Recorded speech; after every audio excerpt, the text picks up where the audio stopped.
Constitution to make sure that the bill meets the appropriate standards set out in the original bill.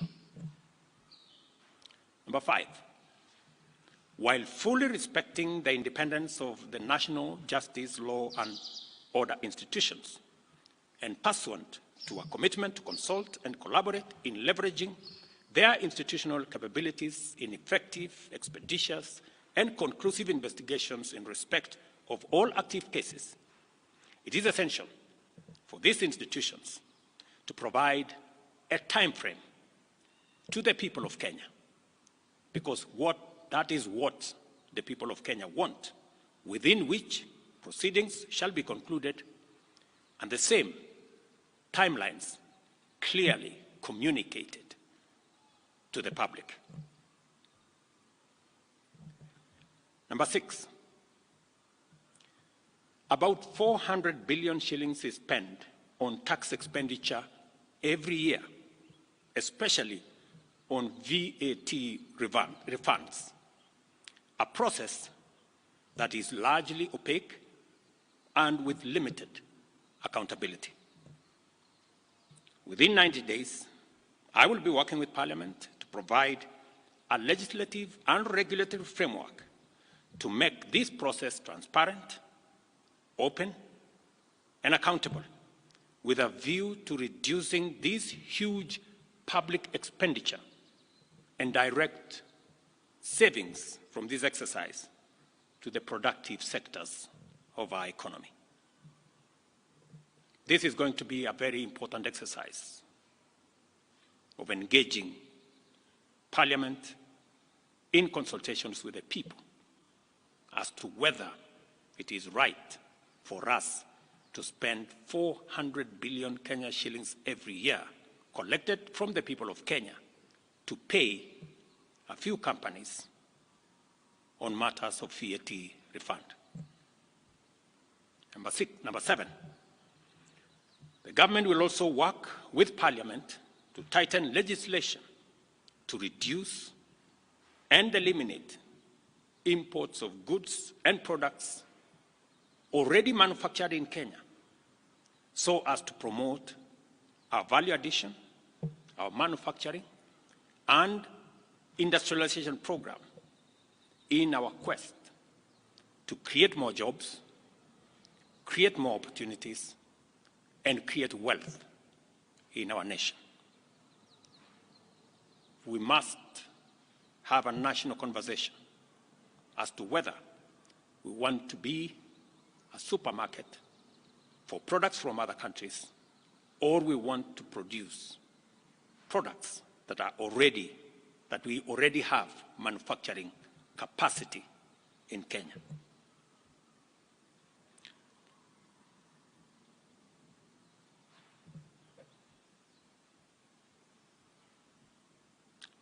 In my last address to the nation, I undertook to consult a broad spectrum of stakeholders from all sectors, levels, and regions in order to constitute a broad-based government. In line with this undertaking, I will be forwarding additional names to Parliament for vetting prior to appointment, based on the understanding of the Cabinet's essential role in driving the transformational agenda that makes Kenya a better, more just, and more prosperous nation for all of us. Once constituted, the new cabinet will steward our transformation agenda that is already in place in providing effective and efficient public services, expanding opportunities for employment and wealth creation, and creating a tide that lifts every boat. Our collective ambition is to turbocharge the performance of our economy, to achieve our universal health coverage, which ensures that no one is left behind or impoverished on account of healthcare costs.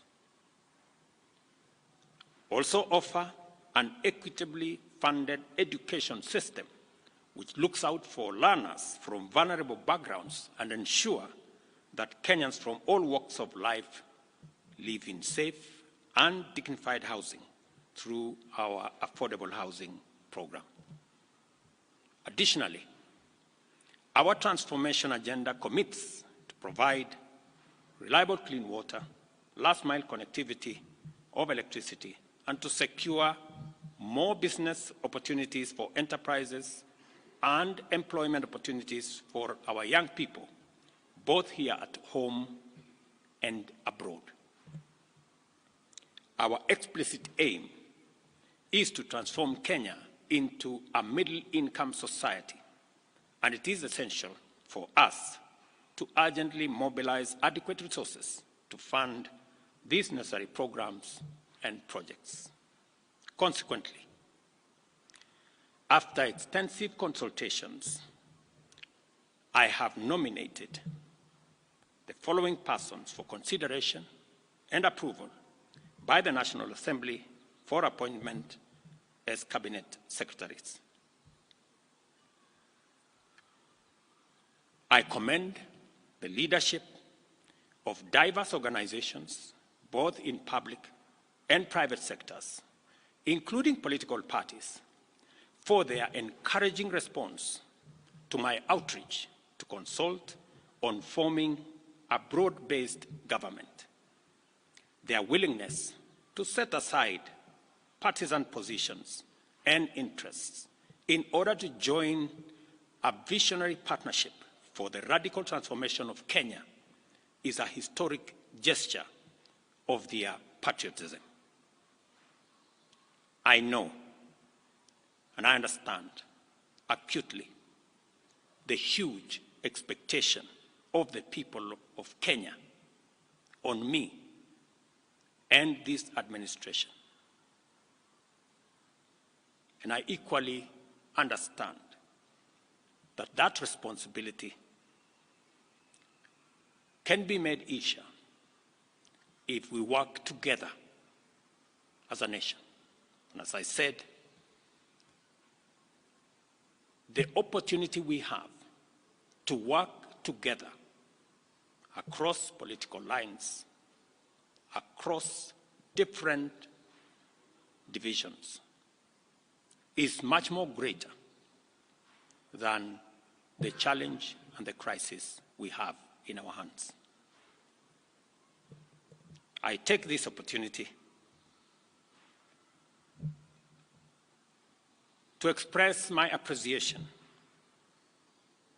for their commitment and reiterate my pledge to engage alongside them in a national conversation that is inclusive, citizen-centered, and aimed at consolidating and accelerating the actualization of inclusive growth and national transformation. As I take this step, and as I expand and broaden this administration, I am acutely aware that the responsibility of managing the affairs of the country vested in the cabinet, in the expanded cabinet, will require of us to work together and to focus on that which brings honor to our country.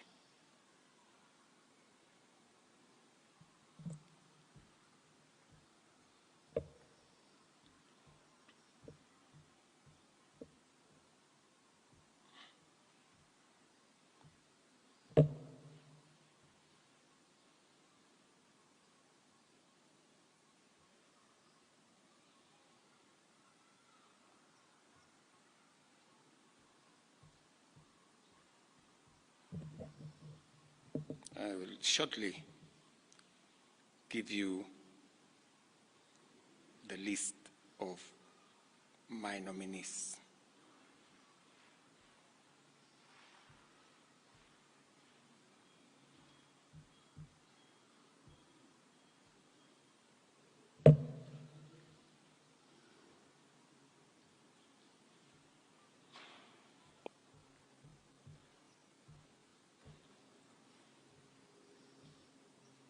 Just hold your horses.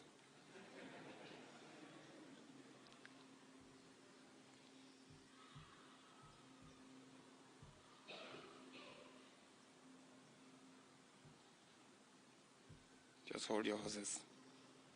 Great.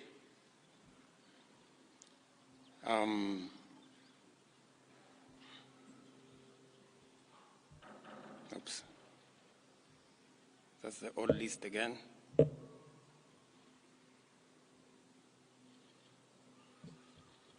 Where did it disappear?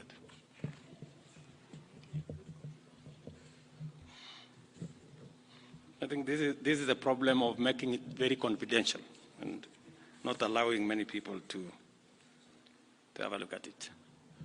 As you're all aware, the list I sent to the National Assembly, I have since amended so that Roslinda Soipan Tuya now goes to the Ministry of Defense. The Honorable Aden Baredwale moves to Environment, Climate Change, and Forestry. I have now forwarded the name of John Mbadi Ngongo to the Ministry of National Treasury and Economic Planning. Salim Mvuria Mgala, Ministry of Investment, Trade and Industry. Ms. Rebecca Miano, Ministry of Tourism and Wildlife. The Honorable James Opio Wandai, Ministry of Energy and Petroleum. The Honorable Onesimus Kipchumba Murkomen, Ministry of Youth Affairs, Creative Economy and Sports. The Honorable Hassan Ali Joho, Ministry of Mining, Blue Economy and Maritime Affairs. The Honorable Dr. Alfred Nganga Mutua, Ministry of Labor and Social Protection.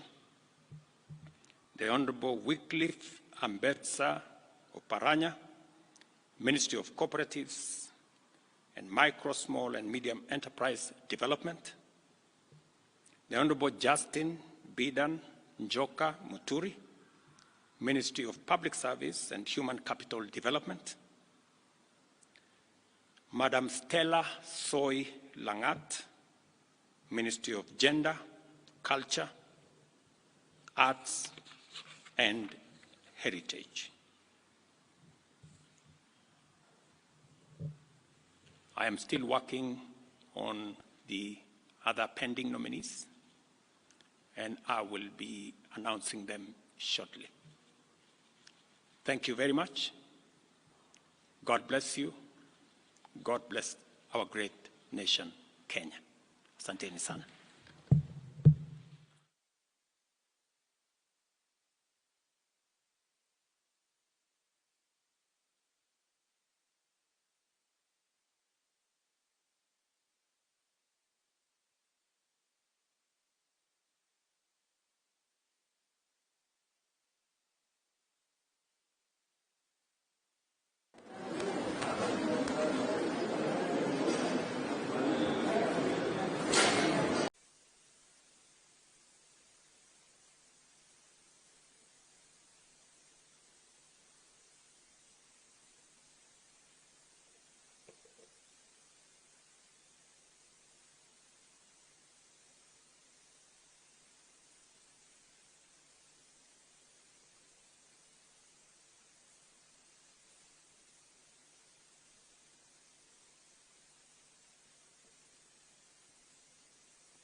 We have all witnessed the direct and robust exercise of these rights and freedoms by Kenyans who called on their government to pay attention to urgent national issues and to prioritize necessary changes and reforms to actualize their aspirations.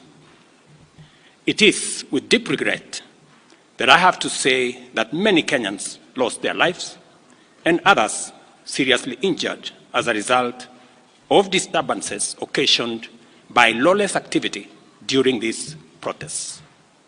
This is not how and where our democracy should proceed. And we must do all we can to ensure that this does not occur again in future. The government of Kenya will provide necessary support to all families and citizens who lost their loved ones. Unfortunately, there has been many instances of excessive, unlawful, dangerous, and harmful conduct during the demonstrations and engagements, as a consequence of which many persons have been arrested and charged in courts with various offenses. I urge the criminal justice agencies to take effective measures and ensure that people who may have been innocently caught up on the wrong side of things and those not implicated in crimes be released and charges against them withdrawn. This will enable the agencies to focus their resources, efforts, and time in investigating and prosecuting